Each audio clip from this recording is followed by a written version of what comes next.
What's up, everybody? I got a couple questions over the last day or two about sit-ups, because there's a lot of people who are about to start exercising. They're about to start exercise programs, and they're looking for a place to start. So let's talk for a second about sit-ups, because that has been the hot topic. Because a lot of people are talking about, should I do sit-ups? I don't know if I want to do sit-ups. Do I like sit-ups? I hate sit-ups, but should I do them? I should do them. I shouldn't do them. For a while, they were a staple of exercise programs, specifically the President's Fitness Test. But what we have found out is that people have largely stopped doing sit-ups. And the question becomes why? Well, first off, what's the core supposed to do? So the little front section of your core right here, this bad boy is not primarily meant to make you do this. Okay?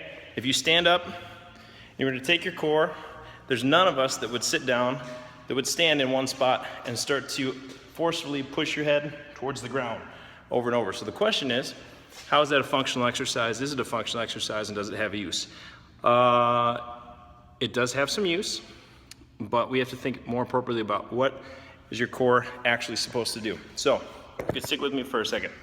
Your core is designed to stop you from going like this, okay? So all this muscle in the front is designed to keep you upright. It's also designed to keep your pelvis on straight. So, let's say that instead of doing a sit-up, you take your body and you put yourself on something like one of these little guys. A Bosu sit-up, or an ab mat sit-up. There's a lot of people who do ab mat sit-ups, and it's got the same purpose. So if you're doing a sit-up on a Bosu or on an ab mat, what ends up happening is that you put your lumbar spine, your lower spine, into a little bit of extension, right? And then you do a sit-up, and you come part way up, which basically takes you from being backwards to being upright.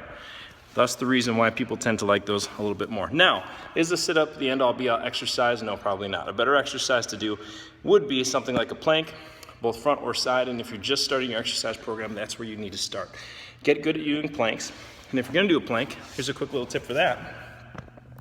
You can, everyone's all crazy about your hips, right?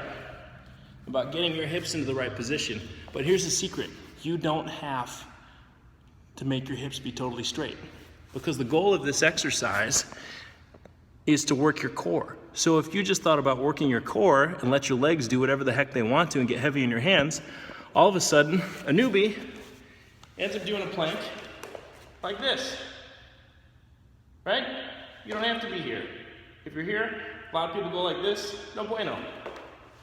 Bend your knees a little bit if you have a hard time doing it. If you start to feel it in your back, just bend your knees.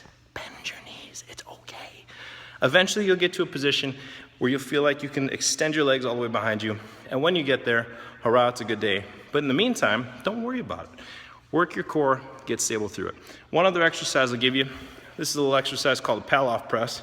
And actually, you know what? I have no idea to set this up when I'm looking at this phone on my own. So I'm not going to do it. I'll save it for a later video. Stay tuned. I'll show you the Pallof press, which is probably one of the best anti-rotational core exercises you can do. In the meantime, be nice to your core. Do more planks. Don't force yourself into a textbook posture if your body isn't textbook already. Just feel something that works your core and kick some booty. Go to wellfitlife.org too. Just go there.